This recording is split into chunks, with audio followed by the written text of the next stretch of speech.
네, 안녕하세요. IT 전방송 토크 IT 전망권 GPD 고소입니다.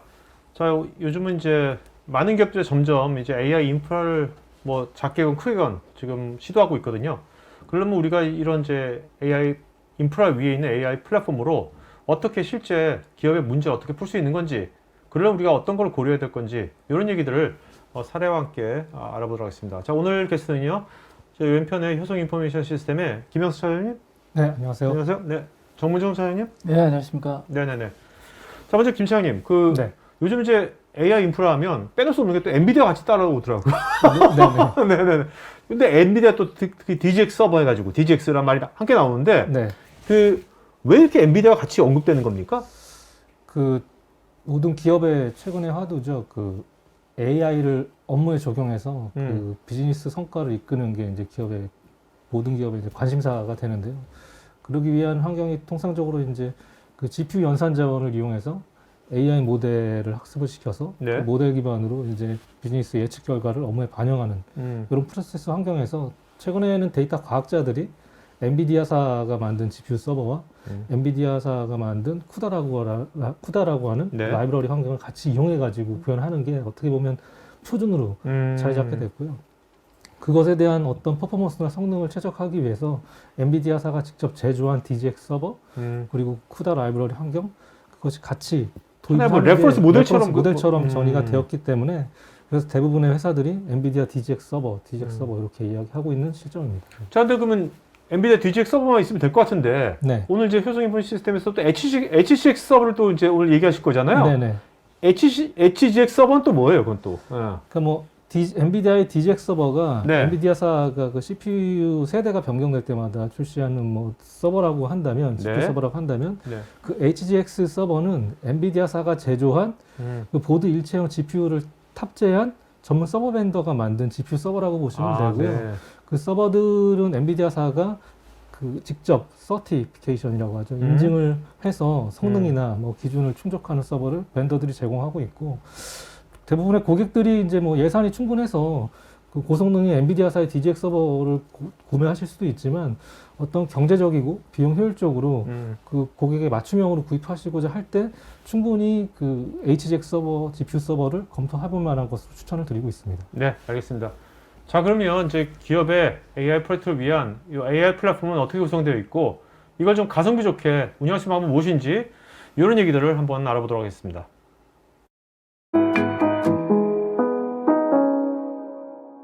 AI 플랫폼을 이야기할 때 그 엔비디아사가 이야기하는 AI 데이터 센터로 설명을 하는 게 가장 쉬울 것 같아서 이 내용을 좀 갖고 왔는데. 근데 쉬운 것 같지 않은데요? 글씨가 많고 그림이 많은데 네. 제가 심플하게 설명을 드리면 오케이.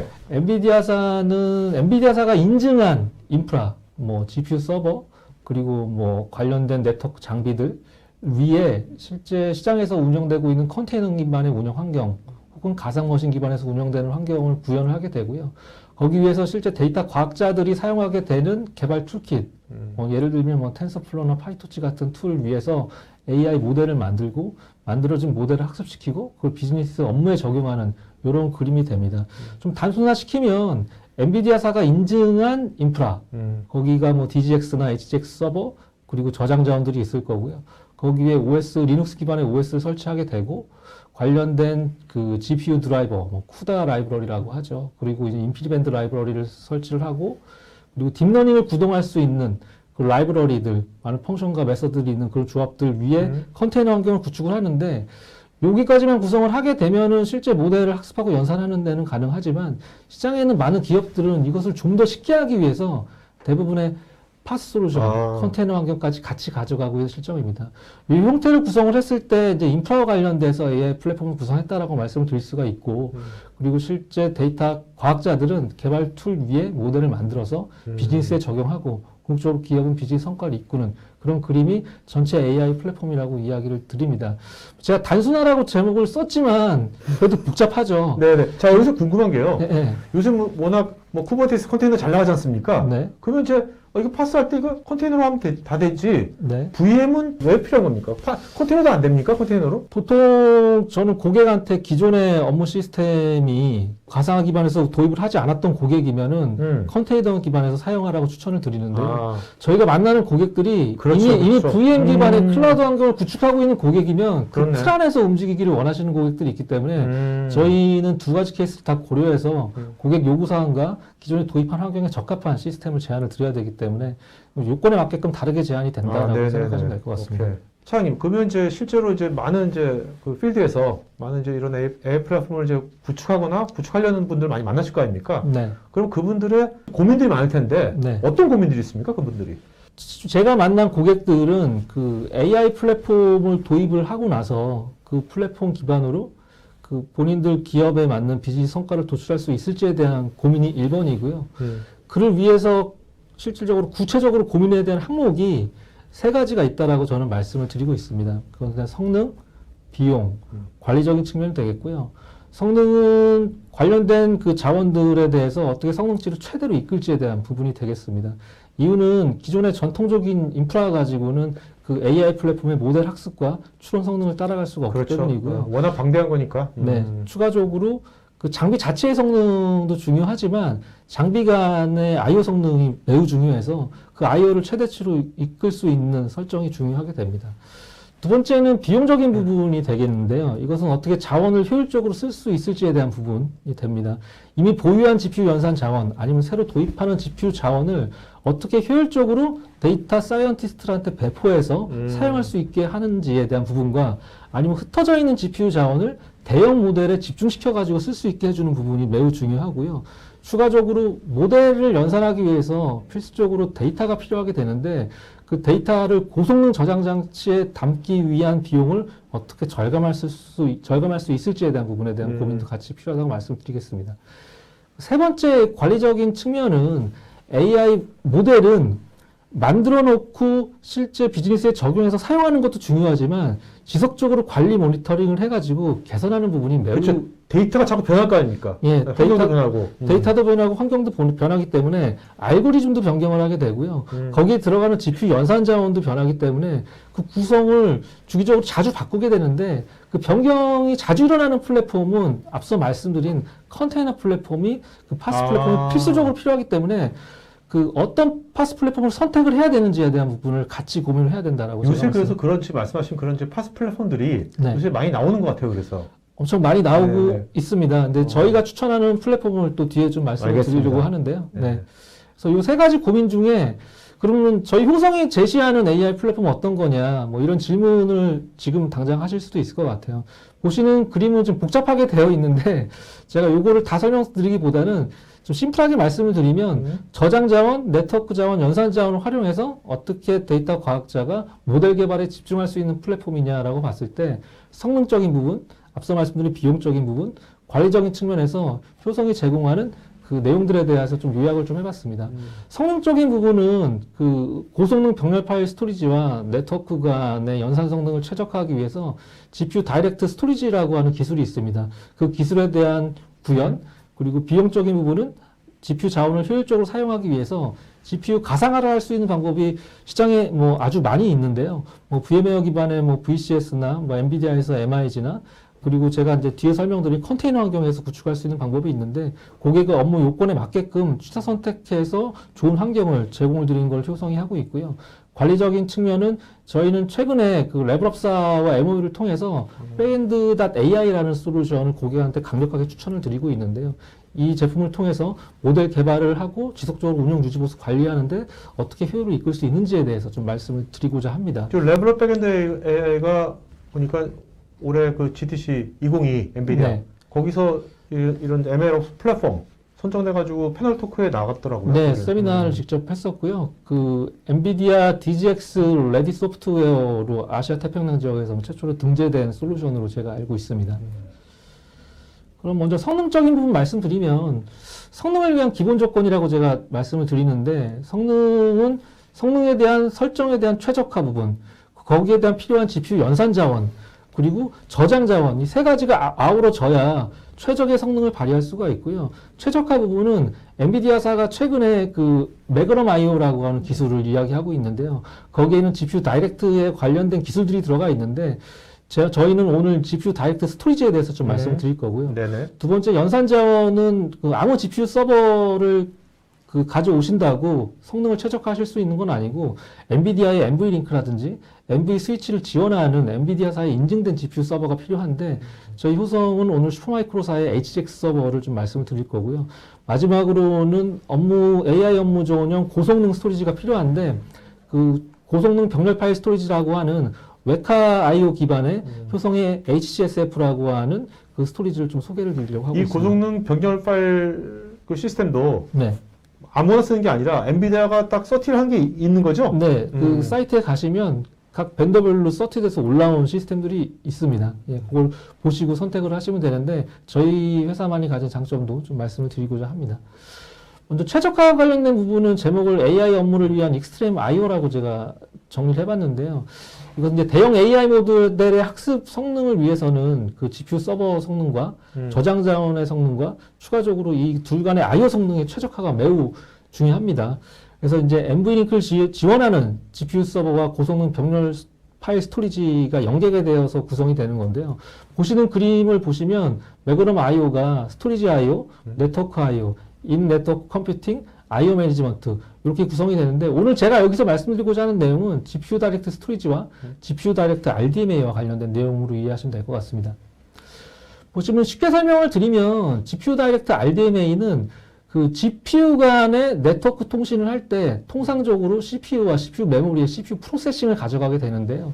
이것을 별도의 설정 구성을 통해서 CPU와 메모리 데이터 버퍼를 제거해서 둘 간의 다이렉트 통신이 가능하게 함으로 통해서 엔비디아사는 10배 이상의 성능을 가져온다라고 이야기를 하고 있고요. 이건 요새 뭐 GPU 달랑 하나만 쓰는 게 아니라 네. GPU 클러스터로 쓰잖아요. 네네. 그럴 때 필수겠네요. 네네. GPU가 많아지고 서버가 많아질 때 음. 반드시 필요한 설정이라고 제가 자, 말씀드립니다. 근데 이게 IO가 네. 한 수치적으로 예. 한 어느 정도 이상 돼야지 정말 이게 뭐 되는 겁니까? 보통? GPU당 저희는 이제 그 12.5 기가바이트라고 말씀을 드리고요. 그럼 GPU가 4개 장착이 되면 50 기가바이트 per sec가 나오는데 뒤에 그 장표가 별도로 숫자로 네네. 설명이 좀 되어 있는 부분이 있습니다. GPU 다이렉트 스토리지는 컨셉은 비슷합니다. NVMe 디스크와 GPU 간의 데이터를 주고받을 때 동일하게 CPU와 CPU 메모리를 거치게 되는데요. 그 가운데에 버퍼를 제거해서 그 데이터 프로세스를 개선해서 성능 최적화를 이끄는 기술이라고 그러니까 어떻게 말씀드립니다. GPU 다이렉트의 개념이라는 것은 결국 이제 CPU하고 메모리를 안 거치고 그냥 직접 한다 그런 네, 거네요. 네. 좀 더 쉽게 좀 도식화시켜서 정리를 해봤는데요. 통상적으로 CPU 프로세싱 처리가 필요한 부분을 그냥 다이렉트로 처리한 IO 구성을 성능 향상을 이끌게 되고요.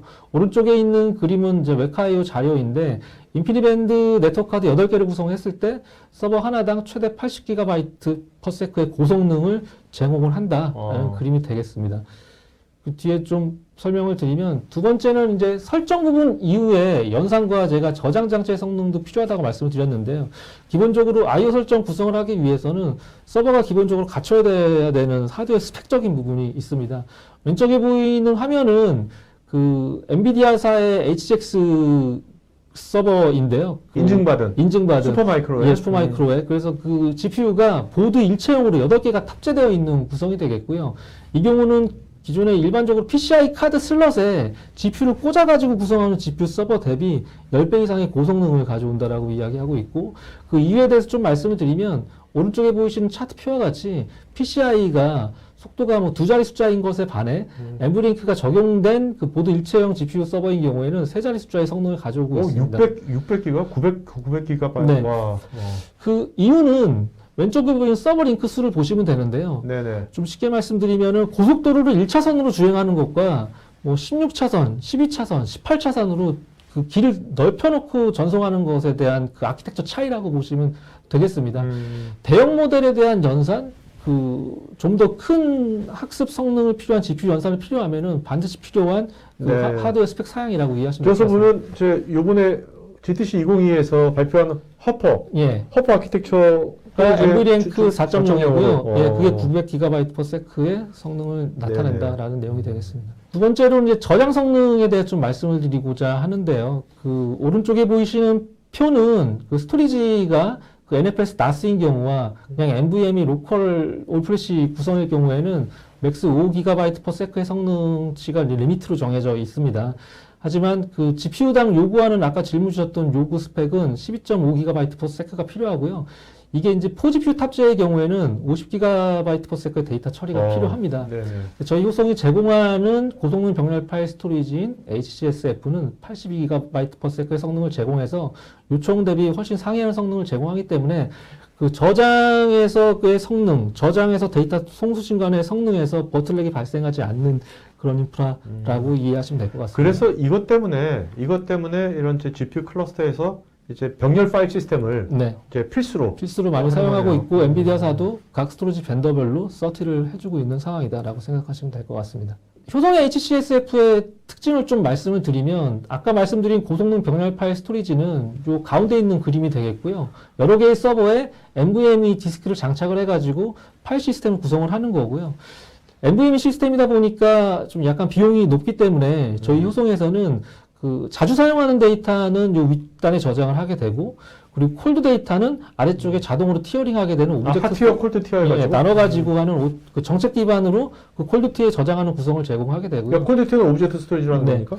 그래서 이 경우의 장점은 그 저장하는 데이터가 비싼 용량을 그대로 다 구매를 하시는 게 아니고 좀 적합한 필수적인 용량을 비중에 맞게끔 구매해서 비용 효율을 이끌 수 있다는 점이 장점이 되겠습니다. 그래서 고성능 병렬 파일 시스템과 대용량을 저장하는 오브젝트 스토리지를 연계해서 저희 효성에서는 뭐 스케일아웃 스토리지라고 이야기를 하는데 이런 형태로 제공을 한다. 이 지금 효성처럼 이런 식으로 이제 핫티어하고 콜드 티어하고 오브젝트 스토리지하고 병렬 파일 시스템 이렇게 하는 것이 굉장히 맥센스한 것 같거든요. 실제로 네. 프랙티컬하고 네. 이런 어프로치를 효성 인포메이션만 하는 건지 아니면 다른 데도 이렇게 하는 건지. 그 병렬 파일 시스템, 고성능 병렬 파일 시스템은 다른 회사도 많이 공급을 하고 있죠. 있는데요. 네네네. 오브젝트 스토리지와 연계해가지고 이런 구성을 하는 회사는 저희 회사가 유일하다고 저는 알고 있고요. 네. 되게 좋은 아이디어 같아요. 네네. 그렇죠. 한 가지 그럼 사례를 좀 가져와 봤습니다. 그 GPU 다이렉트 스토리지 사례라고 보시면 되는데 왼쪽에 보이는 그림을 보시면 그 2019년도에 나사에서 그 화물선을 화성에 착륙시키기 위해서 그 여러 번의 시뮬레이션을 많이 했습니다. 그 이유는 공기가 희박한데 무거운 장비를 제대로 착륙시키는 것이 그 로켓을 쏘아 올려가지고 지구에서부터 가는 것보다 그 짧은 기간 안에 그 미션이 가장 프로젝트의 성공을 좌지우지 하는데요. 가장 리스크도 예, 많고. 그것을 연산하기 위해서 3,300개나 되는 텐서코어로 연산을 수행을 했는데 그 GDS를 적용해서 수행했을 때와 적용하지 않았을 때 성능 차이를 보이고 있고요. 이 영상은 유튜브에 올라와 있는데 네. 이걸 온을 했을 때와 오프를 했을 때 그 착륙을 하는 것이 버벅대는 것과 그냥 스무스하게 내려가는 것이 좀 차이가 나는 것이라고 말씀을 드릴 수가 있고 이 구성은 이제 그 최초에 19년도다 보니까 왼쪽에 보이는 표는 그 GDS가 작년 그 여름쯤에 이후 하반기부터 GA가 됐는데 그 웨카이프S 기반의 HCSF는 그 이전부터 얼리 액세스로 프로그램을 수행을 해서 많은 GDS, GPU 다이렉트 스토리지 경험을 가지고 있다는 점을 좀 강조해서 말씀을 드리고 싶습니다. 뭐 아까 오토 티어링과 관련된 내용이고요. 뭐 정책 기반으로 운영을 해서 핫티어 있는 데이터를 콜드 데이터로 설정에 의해서 옮겨준다라는 개념이 되겠고요. 여기서 말씀드리고자 하는 내용은 좀 전에 앞에 따는 성능에 대해서 말씀드렸다면 지금 비용에 대해서 좀 말씀드릴 수 있는 부분이고 저장 장치의 비용에 대해서 어떻게 효과적으로 쓸 수 있는지에 대한 부분이 되겠습니다. 자, 여기서 뭐 오늘 주제하고 약간 좀 상반되는 거지만 요새 오브젝트 스토리지 하니까 옛날에는 이런 데이터 저장할 때 AI만 하도 했잖아. 하도. 왜 요새는 하도 많이 안 쓰고요. 오브젝트 스토리지 많이 쓰는 경향으로 바뀌고 있는 겁니까? 최근에는 데이터가 늘어나는 것에 대해서 오브젝트 스토리지의 컨셉이 대량의 데이터를 안정적으로 저장하면서 성능치를 일정 부분 유지시켜주는 컨셉이 되겠고요. 근데 하드분 그 늘어남으로 인해서 뭐 서버 자원들이 계속 늘어남으로 인해서 비용적인 이슈가 있기 때문에 데이터가 늘어가면 늘어갈수록 지금 오브젝트 스토리지나 이쪽으로 좀 검토를 하게 되는 쪽으로 선회한다라고 좀 말씀을 드릴 수가 있겠습니다. 네, 이제 세션 1 Q&A가 들어오겠습니다. 윤성원님께서요, GPU 자원 효율에 대한 효성이 대비가 잘 되어 있는 것 같은데 AI 플랫폼은 앱과 워크로드의 적절한 배분이 필요할 것 같은데 이런 것도 효율적 배치를 할 수 있는 방법이 있는지요? 네, 저희가 첫 번째 세션에서는 그 실제 성능과 관련된 부분을 많이 말씀드렸는데요. 네. 지금 다음으로 나올 그 영상에서 그 실제 개발 환경을 어떻게 효율적으로 운영할 것인지에 대한 부분들에 대한 설명이 나와 있는데 앞서도 잠깐 언급이 됐던 레벨업사의 백엔드.ai라는 솔루션을 통해서 음. 뭐 GPU 가상화와 그리고 데이터 과학자가 사전 정의된 환경에서 그 데이터 개발을 할 수 있는 그런 부분을 제공을 한다라고 말씀드리겠습니다. 네네. 이형준님, 현재 AI 업무 환경에서 병목 현상이 발생하는 곳은 GPU 간의 통신인가요? IO인가요? 아니면 CPU인가요? 이 부분은 그 실제 GPU 간의 통신을 위해서는 그 엠브링크가 제공되는 그 GPU HGX 자원을 쓰면 해결이 가능하고요. 추가적으로 이제 그 네트워크와 아니면 저장 장치 간의 성능 개선을 위해서 말씀드린 GPU 다이렉트 기술을 사용해야 되는데요. GPU 다이렉트 스토리지, GPU 다이렉트 RDMA를 구현하면은 관련된 이슈를 해결하실 수가 있고, CPU 성능과 관련된 부분은 뭐 GPU 서버를 여러 대 묶어가지고 클러스터링을 하지 않는 좀 소규모 상황에서는 CPU 자원의 성능도 그 경우에는 추가로 중요합니다. 네네. 오늘 오전에 GTC 202 관련된 엔비디아에 보니까 거기는 이제 모든 것을 그냥 CPU까지 모든 것을 다 NV링크로 다 엮으려고 하더라고요.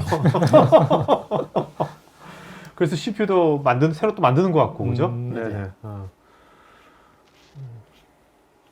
김상원 K님, 클라우드 중심의 IT 환경에서 효과적인 AI, ML 분석 업무를 지원하기 위해서 서버, 네트워크, 스토리지, GPU 등 하드웨어 가상화 솔루션, 컨테이너, 소프트웨어 등을 효과적으로 제공받을 수 있는 방안은 어떤 게 있을까요? 그 질문이 이제 긴데요. 그 간략하게 제가 이해한 내용은 이제 AI 플랫폼을 어떻게 통합 제공받을 수 있는지에 대한 요구사항으로 보이는데요. 네. 저희 효성은 뭐 연산 자원부터 저장 자원, 거기 올라가는 파스 플랫폼까지 전체를 묶어가지고 저희 회사가 토탈로 제공하고 거기에 컨설팅까지 같이 제공한다라고 이해하시면 되겠습니다. 네네. 근데 여기 사실 김현진 질문 보면 이제 AI 플랫폼 필요한 얘기 하셨는데 네. 사실 그 기업에서 AI 플랫폼이 필요한 게 아니고 다른 기존의 다른 레거시하고 연동을 해야 될 거 아닙니까? 이런 것들이 통합적으로 다 필요하지 않습니까? 어떻습니까? 해보시면 실제로 프로젝트 해보시면 저희가 프로젝트를 해보면 그냥 아예 신규로 도입하는 고객도 있지만 기존의 뭐 클라우드 환경이라든지 뭐 VMware 환경이라든지 네네. 기존에 사용하고 계신 환경이 다양하기 때문에 그러니까 저희가 생각하는 심플한 그림만으로는 그 제한하기 어려운 케이스가 있고요. 그래서 저희는 이제 다른 고객의 요구사항과 기존 시스템에 대한 에지지를 분석을 해서 거기에 맞는 적합한 구성을 좀 네네. 변경해서 제안을 네. 드리고 있다라고 말씀드리겠습니다. 어떠세요? 실제로 그 필드에서 만나시는 그 시장의 리퀘어먼트 있지 않습니까? 리퀘어먼트가 어떻게 요즘 만나시면 점점 구체적이고 또 프랙티컬하게 변하는 것 같습니까? 어떻습니까? 몇 년 전에 그러지 않았을 것 같은데. 말씀하신 대로 어쨌든 시장의 관심이 계속 증가하고 있고요. 그 증가하는 것처럼 일단 뭐 질문에 대한 부분도 많이 좀 올라가고 있습니다. 네. 더더군다나 엔비디아에서 GTC를 한 지도 얼마 안 됐기 때문에 새로운 기술들이나 이런 질문도 하시는 분들도 계시고요. 네. 또 뭐 인프라에 대한 궁금증, 뭐 스토리지, 뭐 병목 현상을 어떻게 해결할 거냐, 뭐 그런 거에 대한 실질적인 또 질문하시는 분들도 많이 늘어나고 있습니다. 자, 윤서원님께서요. AI 프로젝트는 대부분 복잡한 인프라 및 AI, ML 모델 개선 프로세스의 비정형화와 인력이 많이 투입이 필요한 특징이 있는데 효성 인포메이션 시스템이 이런 세 가지 특징 중 한두 가지는 클라우드로 가고 모델이 표준화를 통해 가능할 것 같은데 3번인 인력 문제는 어떻게 최적화할 수 있을까요? 두 번째 이제 영상인 뭐 AI, ML 옵스와 관련된 질문으로 보이고요. 이 부분은 인프라 관련됐다기보다는 AI를 잘 운영할 수 있는 그 파스 플랫폼이 필요합니다. 그것을 이제 AI 뭐 파이프라인을 가져가서 실제 개발자가 모델을 개발하고 이것을 학습시켜서 실제 업무에 적용하고 어느 정도 운영을 하시다가 이게 정확도가 떨어지면 다시 모델을 또 재검토해서 그렇죠. 만들고 이런 것들을 시스템화, 프로세스화 시키는 방법이 중요한데 이런 것들이 적용된 시스템을 플랫폼을 도입하신다면 말씀하신 뭐 많은 인력을 가져가야 된다는 부분에 대해서 이슈를 좀 어느 부분 해결할 수 있을 거라고 판단하고 있습니다. 진짜 저도 차임하고 말씀하면서 저 느낀 게 이 AI용 파스가 앞으로 굉장히 더 발전될 것 같고 네. 이거 굉장히 중요하겠다 이런 생각이 많이 들더라고요. 네네. 예. 김상훈 K님께서 IT 운영자부터 개발자, 데이터 사이언티스트에 이르기까지 모든 구성원이 역할에 맞게 사용하고 어떤 형태의 서비스도 바로 운영, 관리, 확장이 가능하도록 가성비 좋은 인프라 구축을 위해서 기업에서 가장 중요하게 고려할 사항은 어떤 게 있을까요? 그 앞서서 제가 이제 말씀드린 포인트인 그 AI 플랫폼을 위해서 그 성능적인 부분과 비용적인 부분, 관리적인 부분 세 가지를 고민해야 된다고 말씀을 드렸고요.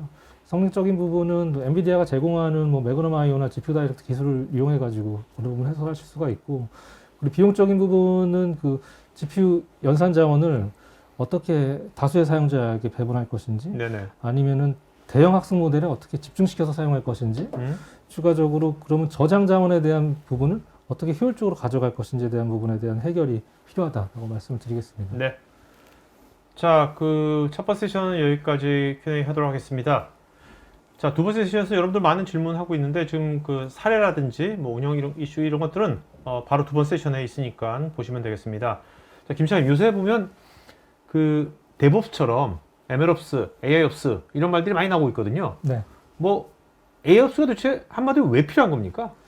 AIOps를 기업이 도입하는 이유는 AI를 비즈니스에 적용해서 기업의 비즈니스를 성과를 이끌기 위한 가장 좋은 선택이기 때문에 필수라고 생각하세요? 네, 필수예요? 네, 필수라고 생각을 하고 네네. 있습니다. 네. 네.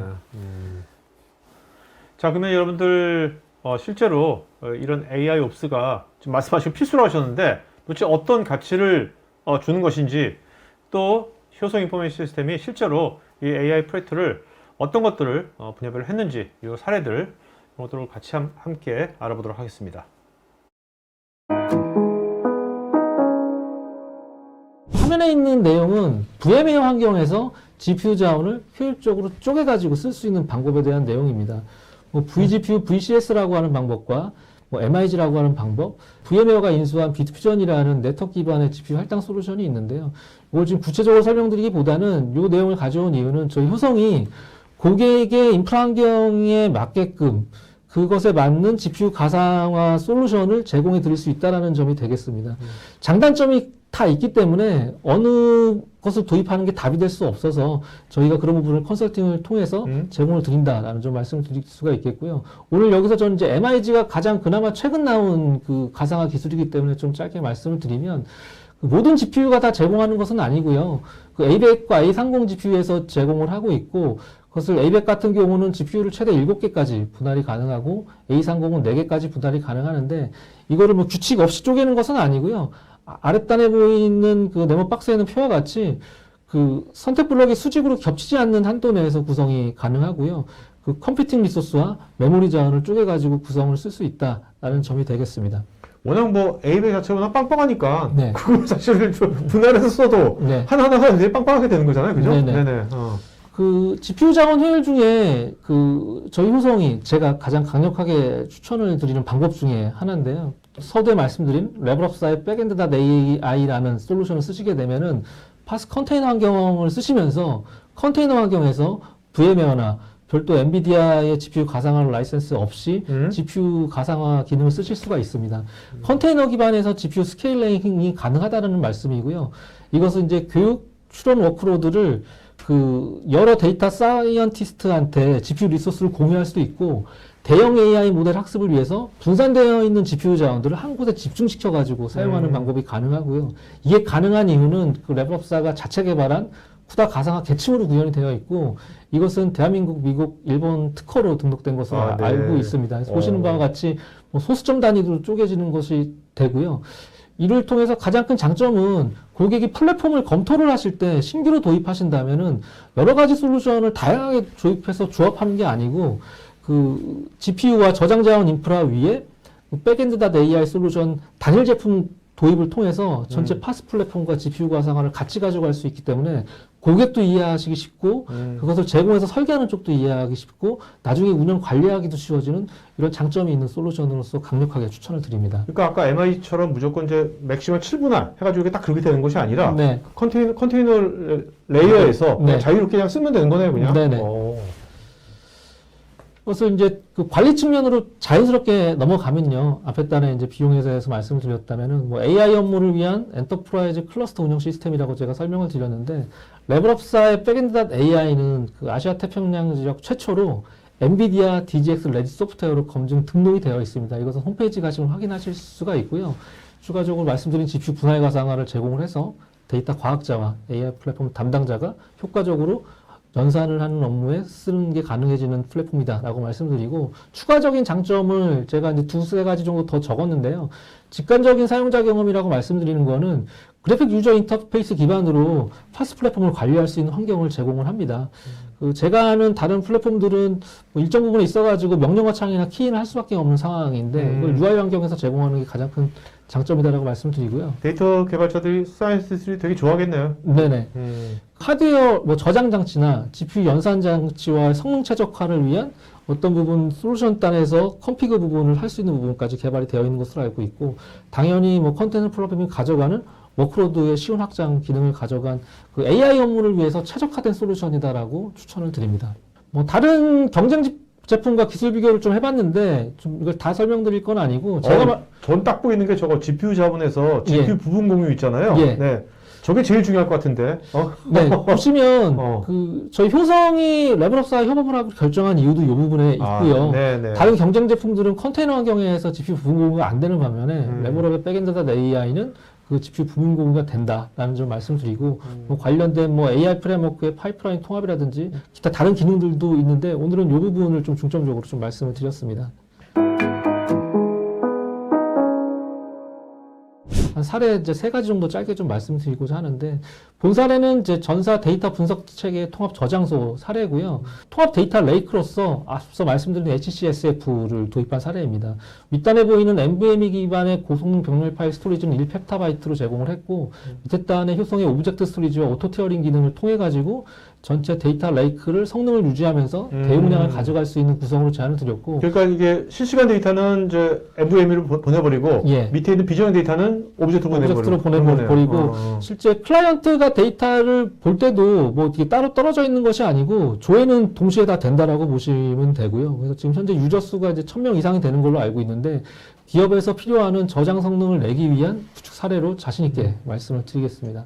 두 번째는 공공 분야의 뭐 통합 AI 서비스 환경의 기획 설계 구현이라고 말씀을 드렸는데, 이 내용도 뭐 그림이 복잡한데 심플하게 말씀을 드리면, 그 개발 지원을 위한 뭐 이아스 플랫폼과 컨테이너 기반의 파스 플랫폼, 그리고 개별 사용자를 위한 VDI, 그리고 GPU 가상화를 통한 그 GPU 가상화 환경, 그리고 데이터 저장을 위한 오브젝트 스토리지 기반의 데이터 허브를 저희 효성이 사업 기획 단계부터 설계, 구축까지 제공한 사례가 되겠고요.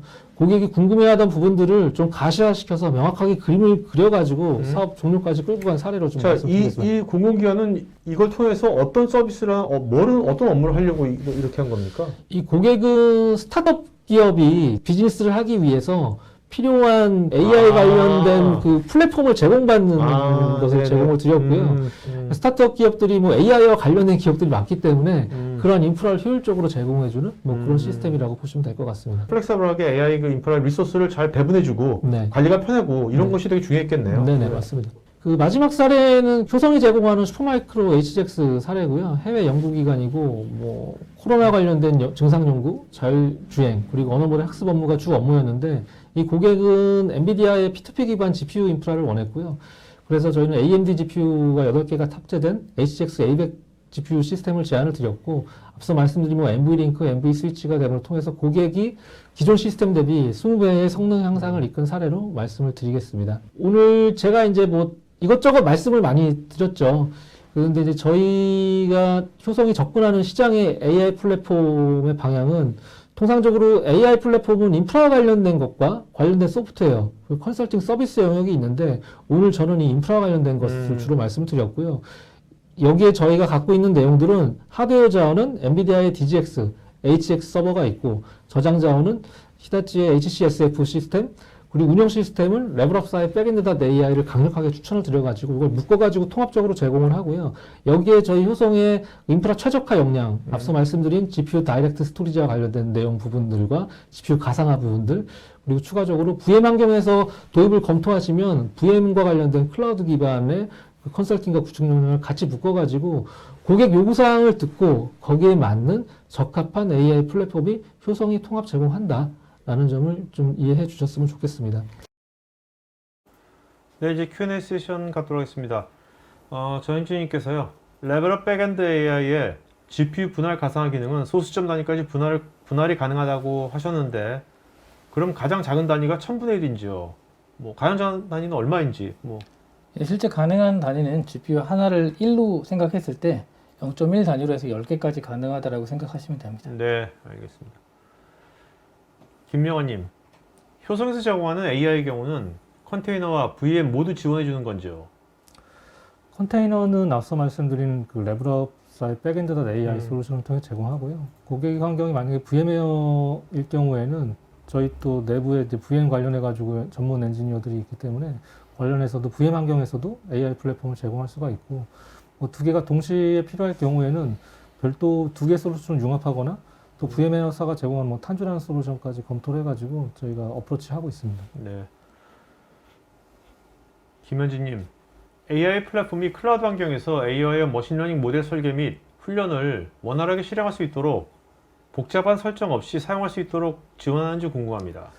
이 질문을 요약을 하면 그 데이터 과학자가 뭐 인프라를 전혀 신경 안 쓰고 본인의 모델 개발 업무에 집중할 수 있냐라는 질문을 보이는데요. 이런 부분을 해결하기 위해서 컨테이너 이미지를 사전 정의, 뭐 그 개발 툴킷 버전별로 정리해놔서 본인이 원하는 환경을 뭐 클릭만으로 선택해서 배포받을 수 있는 환경을 통해서 구현이 가능하다라고 말씀드리겠습니다. 문종님, AI 플랫폼 관련돼서 가성비를 향상시킬 수 있는 좋은 방법과 노하우가 있다면 어떤 것이 있을까요?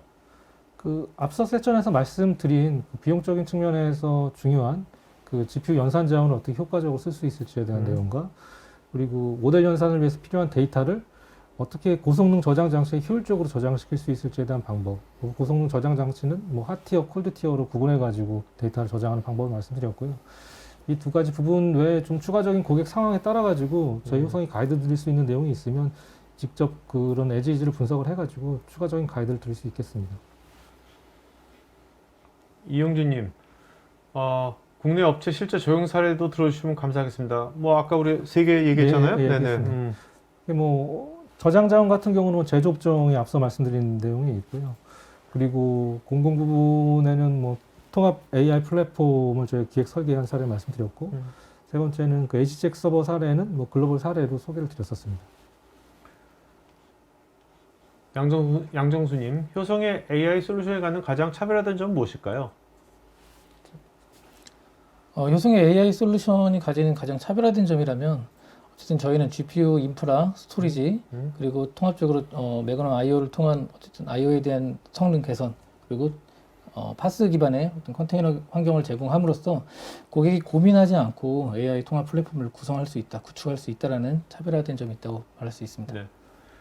이 AI 옵스 있지 않습니까? AI옵스 플랫폼 백엔드 AI 같은 것들을 실제로 뭐 기존에 그런 거 한 번도 안 다뤄봤던 IT 운영자분들이 그런 것들을 뭐 하려면 어느 정도의 러닝 커브랑 뭐 어떤 게 어느 정도인지 궁금한데. 쉽게 접근할 수 있는 접근성이라고 말씀을 드리면 그 컨셉이 AI 옵스의 컨셉이 그 개발적인 지식 이외에 모델 개발 네네. 이외에 네. 인프라나 자원 관리나 뭐 그런 부분에 대한 고민을 전혀 안 하게끔 만들어주는 컨셉이기 때문에요. 그래서 뭐 실제 모델 데이터 사이언티스트가 본연의 업무에 충실할 수 있는 그 역량만 가지고 있다면 실제 이런 시스템을 사용하시는 데는 문제가 없게끔 만드는 그런 컨셉이라고 네네. 이해하시면 될 것 그게 같습니다. 이제 데이터 사이언티스트는 그런 관점으로 바라볼 거고 그거를 네. 운영자들은 이제 이 사람들 개발자들한테 뭔가 그런 운영자들은 계속해서 뭔가 통제 같은 걸 하고 싶을 거 아닙니까? 계속 네네. 모니터링 하고 싶어 하고 네네. 그런 관점에서 운영자들은 그거를 뭐 쉽게 할 수가 있나요? 그런 것들? 네. 그 고객의 그 질문에 그런 사례들이 있었습니다. 이미 국내에 그 인류 제조 회사인데요. 아무래도 회사가 크다 보니까 또 개발자들, 개발팀들도 다양하게 있고 또 팀마다 사용하고 있는 GPU 환경이 다 다르고 그걸 운영자가 전체적으로 관리를 하려다 보니까 굉장히 좀 힘들어 한다라는 얘기를 했습니다. 운영 인력이 10명이나 되지만 그거를 전체적으로 다 컨트롤하는데 굉장히 좀 어려움이 있다라고 그렇죠. 했고요. 운영 인력도 또 기존에 자기가 하던 업무가 또 있을 거 아닙니까? 네네. 거기에 전부 다 이제 명령어를 쳐가지고 어쨌든 뭐 자원을 배분해주고 또 회수에 대한 것도 자동 뭐 스케줄링이 되는 것도 아니고 이 사람이 그 자원을 얼마나 효과적으로 쓰고 있는지 그거에 대한 확인도 어렵고. 근데 이 백엔드 AI 같은 경우는 그런 거를 전부 다 GUI 환경에서 사용률을 다 체크할 수 있고 또 스케줄링을 통해서 일정 시간이 됐을 때 자동 회수 기능도 있고요. 또 배포하는 것 자체도 워낙 쉽게 할 수 있기 때문에 운영자가 기존에 10명 있었다면 뭐 절반으로 줄이더라도 충분히 운영할 수 있는 그런 솔루션입니다. 네네.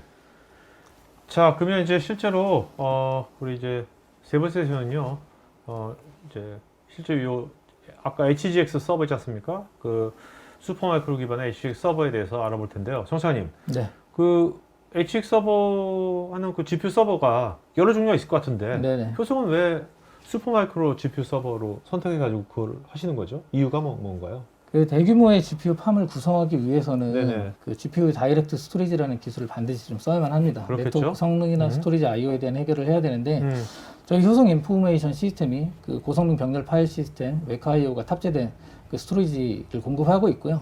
그 웨카 I/O가 설치되어 있는 서버가 슈퍼마이크로 서버입니다. 아, 그러면 예전부터 잘 알고 있었겠네요. 네네. 그러다 보니까 저희가 GPU 인프라 서버를 선택한 것도 슈퍼마이크로를 했고요. 네네. 그렇기 때문에 서버랑 스토리지를 고객한테 한 개 공급할 때 원벤더 서비스를 제공할 수 있다는 점이 저희가 선택한 이유입니다. 그다음에 뭐 이 슈퍼마이크로 GPU 서버에 뭐 파워 서플라이가 특별히 뭐 다른 점이 있다고 그러는데 그건 뭐죠? 아, 네. 그 GPU 서버 같은 경우는 고성능이 필요한 서버입니다. 고객이 모델을 훈련을 트레이닝 하는데 빠른 시간 내에 해야 되기 때문에 그렇겠죠. 고성능의 자원을 원하는데 또한 이 성능을 최대치로 뽑기 위해서는 일단 안정적인 그 전력이 필요하다고 생각합니다. 기존의 대부분의 회사들이 플래티넘 레벨의 파워 서플라이 쓰는 것 반면에 슈퍼마이크로는 티타늄 레벨을 사용함으로써 보다 안정적인 전력 공급을 통해 GPU 자원을 최대치까지 끌어쓸 수 있습니다. 그 플래티넘 티타늄 레벨이란 게 어떤 거죠? 그것을 누가 정하는 거고 그 뭔지가 좀 말씀해 주신다면. 티타늄 그 레벨은 일단 티타늄 레벨은 96% 이상의 어떤 전력 공급량을 공급한다라는 게 정해져 있고요. 예, 그러다 보니까 그 96% 이상의 전력을 안정적으로 공급할 때 보통 하고 있습니다. 그 전체적으로 파워 서플라이 하나의 플래티넘 레벨이 2000와트, 뭐 2000와트 초반대 보통 그 정도를 좀 제공한다면 플래티넘은 3000와트 네네. 그 정도 끝까지도 공급을 하고 있습니다. 티타늄이? 아니 네네, 티타늄이. 네네. 네네. 자, 그러면 이제 효성 인포메이션 시스템의 HGX 서버인 슈퍼마이크로 GPU 서버에 어떤 특징들이 있고 또 라인업은 또 어떤 것들이 있는지 한번 살펴보도록 하겠습니다.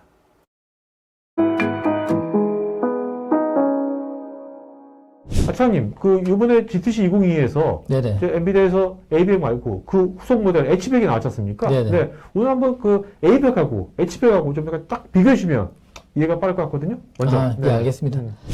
기존의 GPU 서버의 그 대표 주자는 어쨌든 DGX A100이었는데 올해 3월에 H100이 출시가 되었죠. A100에 대한 가장 특징은 일단은 그 전세 대비해서 NV링크와 NV스위치가 한 세대 업그레이드가 됐고 H100으로 넘어오면서도 또 마찬가지로 NV링크가 4세대로 넘어가고 NV스위치가 또 3세대로 또 확장이 됐습니다. 야, 그럼 IO 스피드 엄청 높아졌겠네. 네, 전체적으로 대역폭에 대한 성능이 굉장히 빨라졌고요.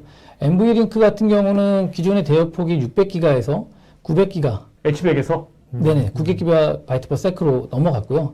그 NV 스위치 같은 경우는 기존에 6개가 있었는데 4개로 줄었음에도 불구하고 기존의 4.8TB에서 7.2TB를 처리할 수 있는 1.5배의 성능 향상이 나타나게 됐습니다. 또한 네트워크에 대한 대역폭 향상도 발생했는데요. 기존에 엔비디아가 가지고 있는 DPU, 블루필드 DPU가 처음으로 여기에 탑재가 됐고요. 그래서 500GB per sec에서 1TB per sec를 제공하는 그런 H100 시스템으로 탄생을 하게 됐습니다. 새로운 이제 호퍼에 대한 아키텍처가 이제 출시가 돼서 이 DGX H100이라는 제품이 출시가 되었는데 전체적인 네트워크 대역폭이나 뭐 GPU 간의 연결을 하는 대역폭이 확장이 되면서 이 GPU 서버에 대한 성능이 상당히 많이 발전을 했습니다. 그 FP8에 대한 수치 같은 경우는 기존의 DGX A100 대비 6배의 성능 향상을 이뤘고요. AI에 대한 퍼포먼스가 기존의 DGX A100이 5페타플롭스를 성능을 냈는데 이 제품은 32페타플롭스를 제공하는 제품으로 출시가 되었습니다. 모든 고객들이 DGX A100이나 DGX H100을 살 수는 없는데 좋은 건 알고 있습니다. 제품이 좋고 훌륭한 건 알지만 우리가 이렇게까지 강력한 성능을 필요로 하는가? 그리고 우리 회사에 이만큼에 대한 예산이 있는가? 그리고 이제 막 AI를 시작하는 단계에서 우리가 이렇게 어떤 서버를 도입해야 될지 규모를 처음부터 크게 가져갈 그렇죠? 수는 없기 때문에 그런 고민을 하고 있는 고객들이 굉장히 많습니다. 그리고 또 이런 경우도 있을 것 같아요. 처음에 A100 도입했어. 써보니까 많이 알게 됐어, 이거에 대해서. 네네. 아, 그러니까 이거 할 때는 이거 써야 되겠다. 네. 하는 데도 있을 것 같아요. 네, 맞습니다. 그래서 기존에 엔비디아 A100을 대량으로 구매했던 고객들이 추가 물량을 구매할 때는 슈퍼마이크로나 다른 벤더의 제품에 비싼 장비를 구매하는 케이스가 굉장히 많습니다. 그래서 저희 효성 인포메이션 시스템은 다양한 GPU 라인업을 가지고 있는 슈퍼마이크로 시스템과 슈퍼마이크로와 파트너십을 체결을 했고요. 그래서 고객의 니즈에 맞는 제품을 제공해 줄 수 있습니다. 슈퍼마이크로의 GPU 시스템은 인텔과 AMD 기반의 CPU가 장착이 되고요. 다양한 엔비디아의 GPU 서버에 대한 라인업을 가지고 있습니다. 이 장표에서 보시는 것과 같이 다양한 렉 유닛에 대한 제품이 여러 대 존재를 하게 되고요. 또 엔비디아 GPU뿐만 아니라 새로 출시될 인텔의 가우디나 AMD의 MI250 GPU가 장착된 그런 모델도 곧 출시가 될 예정입니다. 저희가 주력 제품으로 선정한 4가지의 제품입니다. 일단 2가지는 NVLink가 탑재된 GPU 2가지 모델이고요. 또 나머지 2개는 일반 PCI 타입의 GPU가 장착된 모델입니다. 그 왼쪽에 보이는 2가지는 엔비디아의 DGX A100과 DGX A100 스테이션에 들어가는 GPU가 탑재된 모델이고요. 오른쪽에는 잘 아시는 일반 엔비디아의 PCI 방식의 서버가 장착된 모델입니다. 최소 1개부터 최대 10개의 GPU가 장착이 가능합니다. 먼저 말씀드릴 거는 SYS220GP TNR 모델입니다. 보시는 것처럼 2U 장비인데 2U 서버에 기존에 가지고 있던 서버 벤더들의 좀 단점이 있다면 GPU 카드를 여러 장 꽂을 수 없었습니다. 보통 2장, 많아야 3장을 꽂을 수 있는데 그렇게 장착을 하더라도 또 PCI 익스프레스 여유 슬롯이 없어서 네트워크에 대한 요구 조건을 충족하기가 굉장히 어려웠습니다. 근데 반면에 이 제품 같은 경우는 최대 6장의 GPU를 장착할 수 있고요. 6장을 장착하더라도 추가로 PCI 슬롯 2개를 제공하기 때문에 그건 네트워크 I/O 쪽으로 쓰는 네네, 네트워크 I/O 혹은 뭐 스토리지를 연결하는 그런 역할로 사용하실 수가 있습니다. 이 제품에 장착 가능한 GPU는 A100, A40, A30, A16, A10, A2, 또 쿼드로 모델로는 A6000, A5000, A4000이 있습니다. A100 GPU를 6장을 장착하면서도 2U에서 돌아갈 수 있다는 건 굉장한 제공을 하는 거고요. 그게 가능했던 거는 방금 말씀드린 그 티타늄 레벨의 파워 서플라이가 들어가기 때문에 안정적인 네. 전원 공급이 가능하다는 것을 말씀드릴 수 있습니다. 이게 굉장히 핫할 것 같은데요? 말씀대로라면? 네, 저희도 상당히 좀 기대를 하고 있는 모델이기도 합니다. 2U이기도 하고 최소 2GPU부터 구성이 가능한데 최대 6GPU까지 가기 때문에 일단 고객이 첫 시작을 할 때는 2GPU로 시작을 하고 점점 요구 사항에 맞춰서 GPU를 늘려나갈 수 있는 그러니까 부분도 있습니다. 확장성과 집적도가 있는 거잖아요. 네, 맞습니다. 네. 다음은 그 포유 장비입니다. 그 AMD CPU를 장착한 모델이고요. 기본적으로는 8개의 GPU가 장착되는 모델이지만 NVMe 디바이스를 사용하지 않겠다고 하시면 최대 10개의 GPU를 장착할 수 있는 모델입니다. 이 모델은 GPU가 하나부터 장착이 가능하고요. 1개부터 장착이 가능하기 때문에 이전에 말씀드렸던 제품보다 오히려 더 저렴한 가격으로 구매를 하실 수가 있습니다. 또 최대 10개까지 들어갈 수 있기 때문에 이 GPU 서버가 사용할 수 있는 부분이 AI 딥러닝은 물론이고 HPC 용도에서도 사용할 수 있고요. 소규모 이제 막 AI를 시작하고자 하는 고객에게도 최적의 제품이 될 거라고 저희가 생각을 하고 네네. 있습니다. 다음은 AS2124GQ NART 플러스입니다. 근데 모델 넘버가 너무 복잡하다. 네, 좀 복잡하긴 합니다. 저 이름에 대한 뭐 특징들은 있는데 네네네. 일단 여기서 주요하게 말씀드릴 거는 저희 끝에 이제 그 플러스가 붙어 있다. 저게 NART 모델이 있고 NART 플러스 모델이 있는데요. 플러스가 붙었다는 거는 티타늄 레벨의 파워 서플라이가 장착이 됐다는 내용입니다. 네네. 그래서 기존에 플러스가 안 붙은 거는 2200W의 파워 서플라이가 들어가는 모델이고요. 이 제품은 3000W의 파워 서플라이가 들어가서 또 안정적으로 시스템 운영이 가능합니다. DGX A100 스테이션 같은 경우에 거기에도 이제 GPU가 4장이 SXM4 타입의 GPU가 들어가는데 거기서 사용하는 GPU가 이 제품에 들어가고요. 그 DGX A100 스테이션이 워크스테이션인 반면에 얘는 이제 렉마운티드 제품입니다. 또 PCI 슬롯을 제공하기 때문에 반대로 이 4GPU 모델이기도 하지만 또 GPU 클러스터가 가능하고 또 대규모의 GPU 팜 구성도 가능한 모델이기도 합니다. 또 메모리 확장성이 굉장히 뛰어나서 이 2U 모델임에도 불구하고 8TB까지 메모리가 확장할 수 있고 또한 AMD의 CPU도 다양하게 그 높은 사양부터 낮은 사양까지 선택할 수 있기 때문에 DGX A100 혹은 DGX A100 스테이션을 고민하고 계신 고객들한테 고객의 요구에 맞게 CPU나 메모리에 대한 자원까지도 조절할 수 있는 제품입니다. 네네. 다음은 AS4124GQ NART 플러스입니다. 이 제품도 마찬가지로 끝에 플러스가 붙었고요. 티타늄 레벨의 파워 서플라이가 장착이 됩니다. 이 제품은 DGX A100과 동일한 성능의 스펙을 맞출 수 있습니다. 그럼에도 불구하고 가격적으로는 굉장히 저렴하게 구성이 가능하기 때문에 저희가 앞서 김영석 차장이 얘기했던 그 레벨업의 백엔드 AI 그 컨테이너 그 솔루션을 같이 구매를 하시더라도 DGX A100과 A100보다 저렴하게 시장 도입을 하실 수가 있습니다. 그러면서 GPU 가상화에 대한 훨씬 편리한 그 운영 관리가 가능하고요. 또한 컨테이너 기반으로 작동을 하기 때문에 고객이 AI를 쉽게 처음 시작할 때, 잘 모르시는 분들이더라도 GUI 환경에서, 웹 GUI에서 편리하게 이 시스템을 운영할 수 있습니다.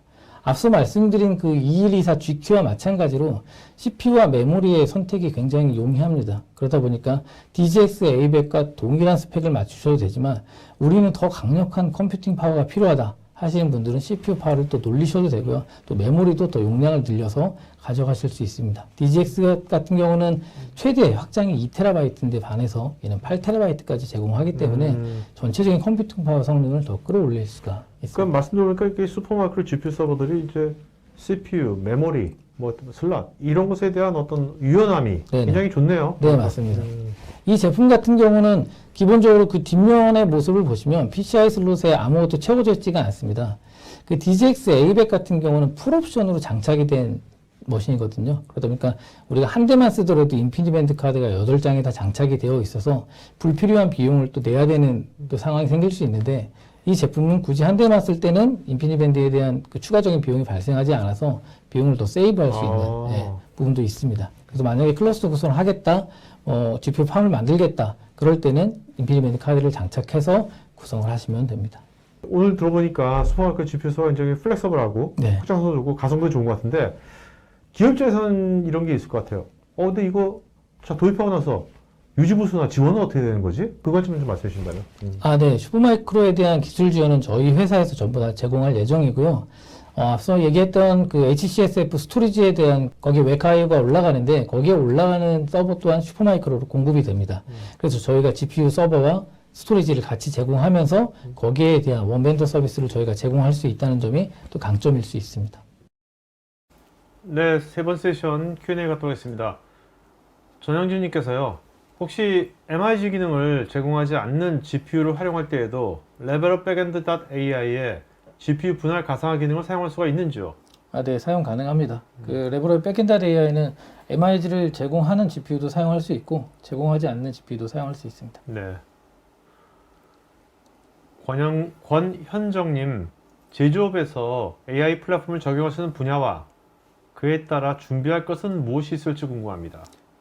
AI 플랫폼이 어떤 특정 산업을 딱 픽스되어져 있지는 않습니다. 모든 산업군에서 적용할 수 있고요. 고객이 훨씬 더 편하게, 유연하게 그 GPU 자원을 운영할 수 있는 환경을 제공해 드리는 거기 때문에 제조업이라고 따로 특별한 건 없습니다. 제조업은 물론 이제 그 회사마다 다 다르겠지만 네. 제조업은 어떤 분야에 좀 AI를 좀 적용을 하려고 좀 하는 걸까요? 제조업들은? 일단 아무래도 제조 쪽이다 보니까 스마트 팩토리랑 연계되어 있는 어떤 AI 적용 분야가 좀 관심을 가장 좀 많이 가지고 있고요. 뭔가 이렇게 생산효율을 높일 수 있는? 네네. 잘못 만들어진 제품 불량? 불량 체크한다거나 인력에 대한 안전을 체크한다거나 그런 부분에 대한 게 많습니다. 네네. 아무래도 제조는 제조 라인에 뭔가 효율성을 몇 프로만 올리더라도 네, 그게 맞습니다. 또 엄청난 돈이잖아요. 네, 맞습니다. 그죠? 네. 네. 이종원님, AI 플랫폼이라 하면 효성 인포메이션 시스템에서 직접 생산하는 서버나 스토리지, GPU를 활용하는 것을 말하는 것인지요? 저희가 공급하는 서버는 저희가 직접 생산하는 서버는 아니고요. 앞서 말씀드린 것처럼 슈퍼마이크로의 서버와 그리고 히다치 벤타라가 공급하는 스토리지 그리고 엔비디아의 GPU를 활용해서 공급하고 있습니다. 네. 어떻게 보면 우리 옛날도 아니 지금도 있지만 SI를 했죠. SI 시스템 인테그레이터. 네, 네? 네, SI. 네. 어떻게 보면 효성은 이제 AI 시스템 인테그레이터니까 AI네 AI. SI가 아니라 AI 업체. 그렇게 브랜딩을 하세요. 우리 아이디어 감사합니다. AI 인테그레이션. 저희 팀이 AI 팀입니다. 그래? 그러니까 AI 인테그레이션 AI인데 아니면 트리플 AI? 말해봐. 자, 여러분 지금 설문조사 하고 있으니까요. 지금 효성 인포 시스템에 또 추가로 상담이라든지 자료 요청이라든지 추가적인 것들은 설문에 자세하게 해주시면 고맙겠습니다. 김현진님, 운영자가 AI에 대한 전문적인 지식이 없어도 AI 서비스를 제공할 수 있도록 AI 플랫폼으로 지원이 가능한지 궁금하며 기존 애플리케이션을 클라우드로 전환할 수 있도록 AI 플랫폼이 제공하는 기능이 있는지도 궁금합니다. 그 전 세션에서 아마 고피디님이 질문 주셨던 네. 내용과 일맥상통하고요. 당연히 전문 지식이 없어도 운영을 원활하게 할 수 있게끔 하는 플랫폼을 제공하고 있고, 밑에 있는 그 클라우드로의 어플리케이션 전환은 저희가 이제 저희 팀은 HPC 사업팀이지만 옆에 이제 클라우드 사업팀이 별도로 있어서요. 네. 클라우드와 온프레미스 가는 마이그레이션이라든지 아니면 역방향의 마이그레이션이라든지 그런 부분에 대해서 SI 컨설팅을 같이 제공을 하고 있습니다. 네. 요새 또 이게 또 컨테이너를 많이 이용하면 사실 컨테이너로 만들면 사실 클라우드가 어디건 마음대로 왔다 갔다 하는 네. 거잖아요. 네, 그죠? 맞습니다. 네.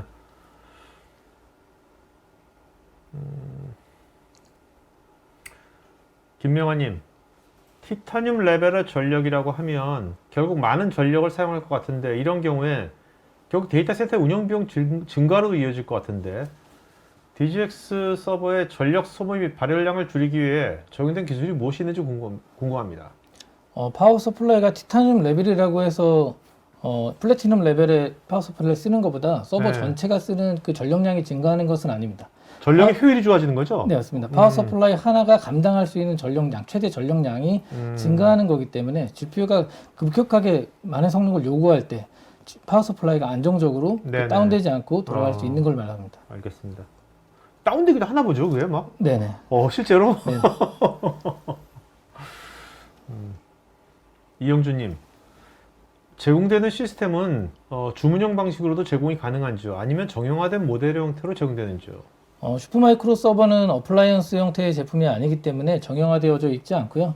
고객이 요구하는 그 사양대로 그 주문자 방식으로 제공이 가능합니다.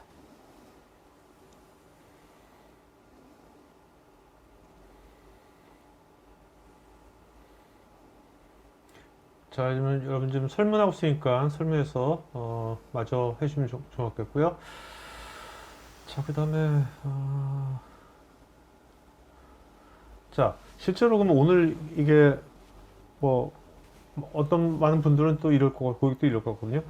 그래서 그거 한번 좀 우리가 어떻게 좀 이렇게 체험이라든지 뭐 확인 같은 거 하려면 뭐 어떤 식으로 효성은 이제 그런 분들한테 이제 대처해 줍니까? 저희가 오늘 말씀드린 내용을 그 DX센터라고 해서 저희 이제 사내에 구축을 해서 직접 고객을 모시고 보여드리는 걸 목표로 좀 준비를 하고 있고요. 네네네. 이게 좀 어느 정도 레디가 되면은 뭐 토카이티 자리를 통해 가지고 이번에는 뭐 이 스튜디오가 아니고 네네네. 저희 회사로 모셔서 영상을 직접 촬영하고 네네네. 구축된 걸 보여드리고 그렇죠. 하는 기회를 가급적 빨리 가질 수 있게끔 기회를 마련하고자 하는 계획을 가지고 있다라고 말씀드리겠습니다. 제가 다음 주에 상암동에 네, 거기 데이터 센터에 가요. 네, 데이터 센터 인프라를 제공하는 데이터 센터 인프라를 제공하는 또 그런 기업이 있더라고요. 네. 거기 가서 그 현장에서 직접 하는 게 좋을 것 같아요. 아, 그 현장 가서 인터뷰하죠. 여기도 마찬가지 그런 거 있으면. 네. 근데 그게 어쨌든 그렇게 생기면 되게 좋겠네요. 네네, 맞습니다. 네? 이런 백엔드 같은 거 직접 가서 한번 해볼 수도 있는 거네요. 네, 맞습니다. 바로바로. 네. 자, 그러면 오늘 Q&A 시간 여기까지 하겠고요. 자, 오늘 좋은 주말 세 분 좀 이름 좀 불러주시겠습니까? 네. 김상훈 K님, 네, 윤성원님, 네, 전영진님. 네. 자, 김상훈 K, 윤성원, 전영진 요 세 분은요 저희 스태프 이메일 주소로 본인 이름, 주소, 핸드폰, 이메일 보시면 저희가 경품 보내드리겠습니다. 자, 두 분 마지막으로 시청자분께 한 말씀 해주시면 마지막 할까요? 먼저 천천히. 네. 오늘 되게 쉽지 않은 내용을 제가 쉽게 설명하려고 노력을 했는데 그 목표가 좀 반영이 되었으면 좋겠다 생각이 들고요. 좀 더 구체적이고 더 딥한 내용에 대해서 궁금하시거나 뭐 상담을 원하시면 저희 회사로 연락을 주시면은 질문에 답을 충실히 해드리도록 하겠습니다. 네. GPU 서버 하면은 엔비디아가 가장 먼저 떠오르시겠지만 고객의 요구 환경에 가장 적합하게 제안하고 대응할 수 있는 슈퍼마이크로도 있다는 것을 기억해 주셨으면 감사하겠습니다. 알겠습니다. 어쨌든 뭐 슈퍼마이크로 GPU 서버도 엔비디아 인증받은 거니까. 네, 그렇죠? 맞습니다. HGX 서버니까. 네. 자, 오늘 금요일 이어서 방송을 마치겠고요. 여러분 남은 오후 잘 보내시고요. 토카이트에 다양한 지금 웨비나들 많이 있으니까 여러분들 사전에 미리 등록하시면 편하게 보실 수 있습니다. 자, 오늘 방송에서 마치겠습니다. 고맙습니다. 감사합니다. 네. IT 전문 방송 토크IT에서 테크 분야별로 짧고 진한 시리즈 영상들을 편하게 골라서 보실 수 있습니다. 구글이나 네이버에서 한글로 토크 IT 치시거나 토크it.tv 사이트로 오시면 됩니다.